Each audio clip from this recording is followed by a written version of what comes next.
Oh que c'était dur. Oh que c'était dur. Mais bon, le plus important, c'est la win. Salut la team, j'espère que vous allez bien. Très heureux de vous retrouver aujourd'hui pour cette toute nouvelle vidéo sur la chaîne. J'ai mis une capuche pour cette vidéo tout simplement parce que j'ai les cheveux. C'est une catastrophe. Donc on va remettre la capuche tranquillement et on va faire la vidéo comme ça.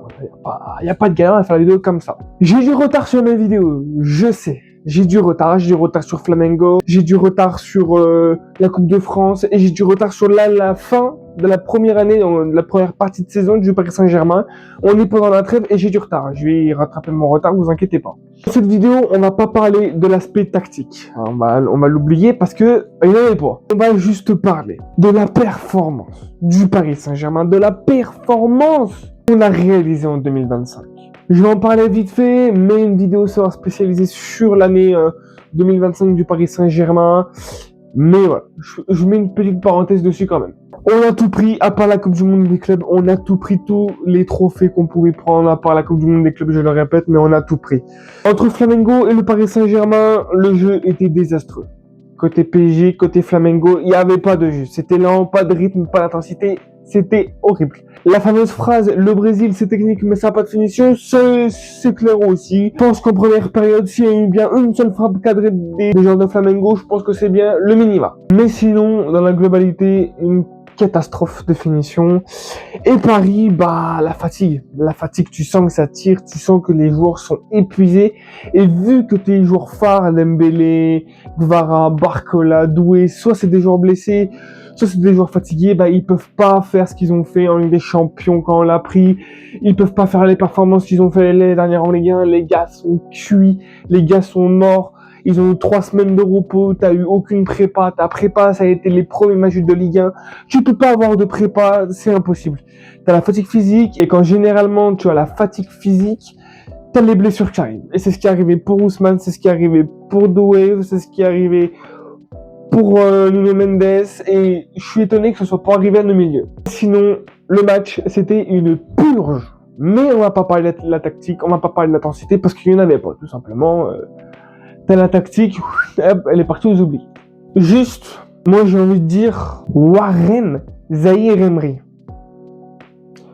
Warren Zahir Emery. C'était qui, frère? Gros, t'es inépuisable. Le mec, pendant 120 minutes de jeu, parce qu'on a eu les prolongations, pendant 120 minutes de jeu, le mec il a fait des sprints offensifs, des sprints défensifs.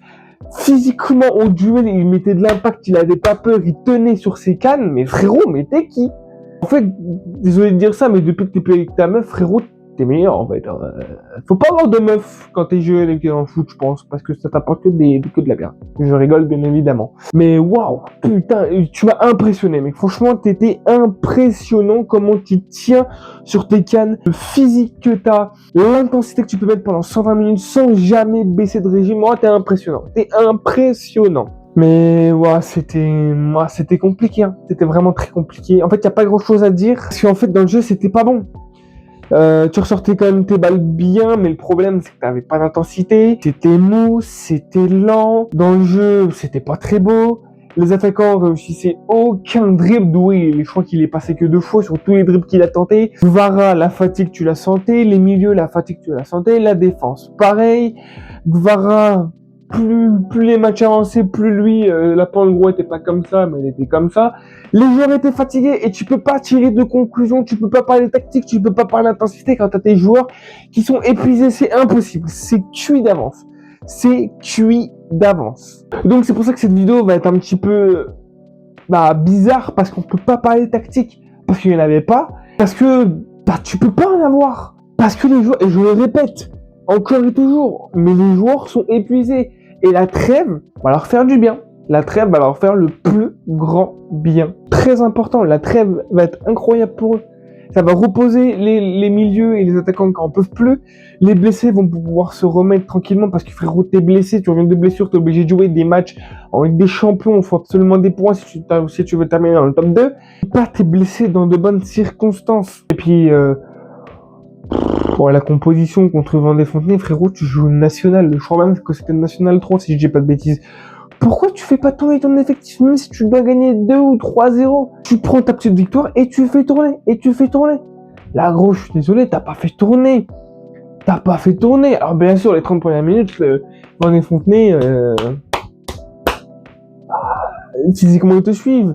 Mais à la mi-temps, au bout de la 60e, 70e minute de jeu, les gars, ils sont cuits. Parce qu'ils connaissent pas cette intensité-là. Et voilà, c'est un match un peu bizarre. Flamengo, franchement, c'est un club très fort, mais en termes de finition, frérot, mais c'est une catastrophe. Le seul but qui marque, c'est sur penalty. Mais waouh, je sais pas si c'est tous les clubs brésiliens comme ça, mais Flamengo, au niveau de la finition, c'était dégueu. C'était horrible, hein. Faut le dire, c'était dégueulasse. Pas grand chose à dire sur ce match. Parce que avec la fatigue, il n'y a pas eu vraiment de jeu développé. Il y a eu quelques phases intéressantes, mais bon, c'était pas non plus incroyable. Mais waouh, c'était quelque chose de ce match. Voilà, vidéo assez bizarre. On n'a pas parlé vraiment du match, parce que qu'est-ce que tu veux dire sur le match? Vraiment, t'as rien à dire. Si. Excusez-moi. Oui, toi. Qui es-tu? Frérot! Savonov, faut en parler, j'étais en train d'oublier la perf de Savonov, mais comment oublier cette perf? Le mec, il t'arrête 4 pénaltys. Mais c'est pas des arrêts loupés, des montants touchés ou des pénaltys mal frappés. C'est des vrais arrêts, 4 vrais arrêts. Le mec, il t'a fait des arrêts, gros, incroyables. Et le plus impressionnant, et je pense que beaucoup de personnes parisiennes, pas parisiennes seront d'accord, c'est l'arrêt où il reste au milieu. Le mec, il peut plonger à gauche, il peut plonger à droite, et il reste au milieu. À quel moment tu te dis que tu vas rester au milieu? Moi, je suis gagné, je reste jamais au milieu. Mais jamais de la vie. Je plonge à gauche ou à droite. Et merci Savonov d'avoir fait ces arrêts, hein. Parce que tu fais pas ces arrêts-là, gros, on gagne pas la séance de penalty. Parce que quand tu regardes le penalty de Barcola, qui était sur les loupés au passage, mais le penalty de Barcola très mal tiré, le penalty de Dembélé qui part d'un ciel d'Abu Dhabi ou je sais pas où c'était, du Qatar. La légende dit que le ballon est toujours dans le ciel. Frérot, mais c'est quoi ces arrêts? Mais qui es-tu? Alors je dis pas qu'il va prendre la place de Savonov, c'est pas ça que je dis. Ce que je dis, c'est que c'est incroyable. Le mec avait besoin de jouer, il te fait 3 clean sheets sur 4. Et il te fait une séance de penalty qui te permet de remporter ton sextuplé et de rentrer encore plus dans l'histoire du football. C'est une dinguerie. La perf qu'a fait Savonov sur la séance de péno, pas dans le match parce qu'il était quasiment rien eu à faire, mais la performance qui t'a sorti pendant cette séance de péno, je suis choqué. Je suis choqué de fou furieux. Franchement, je suis choqué. En tout cas, voilà, c'est tout pour ce débrief, entre grosses guillemets. Il n'y avait pas grand chose à dire à part la séance de péno de Savonov. Match un peu bizarre, pas vraiment d'intensité, pas d'intensité du tout, pas d'intensité, pas de mouvement, c'était mou. Mais bon, c'est comme ça, c'est une fin d'année, les joueurs sont cuits. Mais bon, l'important, c'est le trophée, le premier trophée intercontinental du Paris Saint-Germain qui fait plaisir. Moi, je vous souhaite de très belles fêtes de fin d'année. Il y a encore, on va pas faire mon défonté parce que une 32e de Coupe de France en une N3, c'est pas intéressant. Mais par contre, on se retrouve pour débriefer de l'année qu'on a eu du Paris Saint-Germain. Tu sais, l'année où le PSG remporte Ligue des Champions. Toi-même, tu la connais celle-là. Donc, on va débriefer bien évidemment de cette année de fou. Vraiment, il y a énormément de choses à dire et je pense que ça va être une vidéo assez longue. Je sais pas encore, je vais pas encore tourner, mais je pense que ça va être une vidéo assez longue. Et normalement, je m'avance à rien, mais normalement, il y aura une petite vidéo sympa qui va sortir. Je pense pendant les fêtes malheureusement, mais je voulais la sortir avant, mais vu qu'on a pris du retard sur les vidéos parce que j'ai pas le temps de tourner mes vidéos tout simplement. Voilà, ça va être un peu chaud, mais je pense, je vais essayer de sortir ça, pas pendant les fêtes, mais dans le week-end. Entre samedi et dimanche, de sortir ça tranquillement, avec quelqu'un que vous n'avez jamais vu sur la chaîne, parce que vous voyez personne sur la chaîne à part moi. Si, il y avait Lucas, mais ça c'était à l'ancienne sur les premières vidéos gaming, vous avez entendu que ça voit. Et voilà. Normalement, une petite vidéo sympa arrive, je ne sais pas quand on va la faire et je ne sais pas quand on va la sortir, j'espère la faire la plus rapidement possible pour pas la faire en 2026.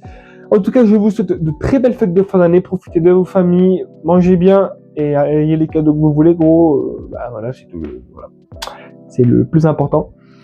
On se retrouve pour encore une vidéo sur 2 vidéos à voir. C'est XP58. Et bye la team.